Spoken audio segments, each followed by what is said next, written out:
You may be wondering why on a TV show about video games, I'm looking at a paper card game. Well, it's not just any card game. It's Magic the Gathering, the original gangster of card games. Without it, we probably wouldn't have things like Hearthstone, Elder Scrolls Legends, or even The Witch's Gwent. Invented by mathematician and games designer Richard Garfield in 1993, Magic has you take on the role of a wizard in a battle to the death. You're a wizard, Harry! You build yourself a deck using everything a wizard needs for battle, including spells, fantastical creatures, and powerful artifacts. All in handy-dandy portable card form. Best described as poker meets chess, this deeply strategic game has gathered a worldwide cult following and a professional circuit which travels the globe looking for the best players in the world. Their latest stop was my home turf, Sydney, so we went along to check it out. Pick up the cards. You have 15 seconds. He's gonna hit more lands off the charms, and he's gonna get to draw a bunch more cards. 5-land double. His Shambly been attacked for 9 damage last turn. So tell me a bit about what's going on here this weekend and next. Sure, so this weekend we're having what's called a Grand Prix, which is a large open entry tournament. Anyone can play in it. So I can play in it? You can play in it right now. Well, it's already started, so you'd have to, but we're also having the Pro Tour here. The Pro Tour is one of the 4 major tournaments in the Magic calendar. You have to qualify for it, so they only have a few hundred people. They're more prestigious, more prize money. It's kind of like the equivalent in tennis of the Australian Open, except for they rotate around the world. So maybe we'll be back in Australia 5 years from now. I think the Pro Tour being in Australia this year has really got a lot of people excited here in Australia. The Australian scene is a lot more casual players than competitive players. We have about 5 people every Pro Tour, whereas the Americans would have, 200, half the field is normally American. We have less players, but the field is getting stronger. Last year, one of the Australians top 8'd one of the Pro Tours. I think they got a lot of people wanting to get into the scene. From Australia, Paul Jackson. What is the life of a Magic Pro like? Well, I still work a full-time job, like normal. I'm a harm reduction counsellor in drug and alcohol. Yeah, so that's incredible. Challenging 9-to-5 job through the week, and then weekends. Every couple of weekends, there's a big Magic tournament up in Brisbane, where I'm from, and a lot of Magic online. And then these Pro Tours 4 times a year and the Grand Prix that we get. This is my full-time job. Along with being a father of a 1-year-old daughter. She was actually just born recently after my World Twin, so that made it that much sweeter. I write strategy articles for a TCG player, and I travel the world playing in tournaments. So between those 2 things, it's there's not much time to do anything other than Magic. Do you feel like you live in the dream? Well, it is a job. So there's deadlines, having to go to every tournament, flying 14 hours to Australia, a lot of the travel type stuff, logistics, makes it feel more like a job sometimes. Traveling the globe playing games? That sounds pretty good to me. I think I'll give it a go. How hard can it be, right? Interesting. There's going to be a ton of players who cannot wait to sit you down opposite them and say, this is a great universe you've come to join. Let's help you out. Who's going to help me build my deck? I'll help. Okay, cool. Thank you. Rich was right. I thanked my mentor by absolutely crushing him.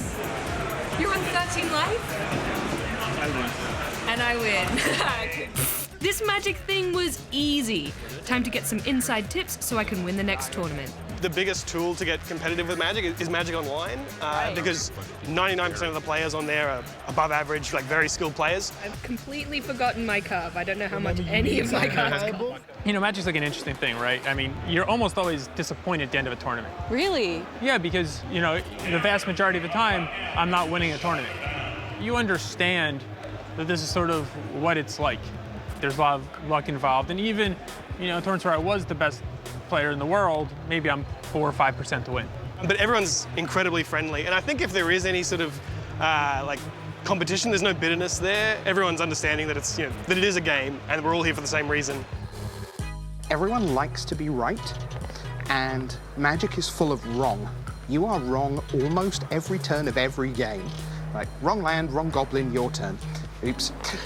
Own the mistakes, learn from them, because there's nothing wrong with mistakes. Edison did quite well with making mistakes before the light bulb turns up. And I think that's lethal. That's not how it works. Okay, so maybe I still have a bit to learn. But what is there to look forward to when I do make it big? Best moment, definitely when you win. You had the World Magic Cup, winning with the French team. That was like the big thing.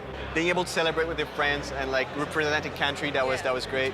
Most people would consider it the biggest tournament in Magic each year, so I was very fortunate to win the World Championships. It was one of the best moments of my life for sure, and my best moment in my Magic career. Seth, by no means out of the early game woods here. Until then, I was kind of not really someone who most players talked about as one of the best players.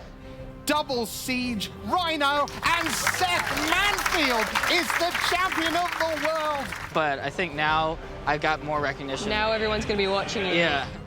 It's thanks to these guys that people hear about players like Seth at all. Backstage teams of judges, officials, and video producers work around the clock to make sure the tournament runs smoothly and can be presented to fans on live streams anywhere in the world. The magic of internet television. Magic's a game of conversation, and we put people in the conversation. That's what we're for.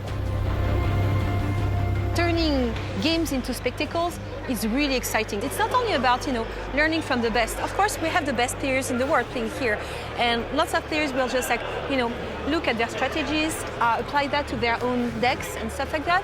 But it's also about who is behind the cards, because behind every single player being in that room, there is just always some amazing stories. We have a 13-year-old. Have you seen that? Yeah, I saw him. I was like, he looks like a baby. So he's 13-year-old, and I met him because I was in a Grand Prix in Los Angeles, because he managed to reach the top 8. Yeah, wow. He lost in the finals, so really close, but everybody was cheering for him. Because, looking at him, this level of dedication, I'm sure that there are lots of, other kids who are saying, maybe I could be that person. It's sports, and sports is all about great stories, and Magic's full of great stories. This time, the story ended with the American Owen Turtenwald facing off against Lucas Blohon from the Czech Republic. That is Emrakul, the Promised End, going on the stack for Owen Turtenwald. Well, Lucas is going to do some damage, wipe the board of Ishkana to life. All Lucas Blohon has to do is attack. Ultimately, it was Lucas who took the title of Pro Tour champion, overrunning Owen's tentacle monster deck with an army of zombies and angels. Well, I feel great. I'm just very happy. That's the only thing on my mind right now.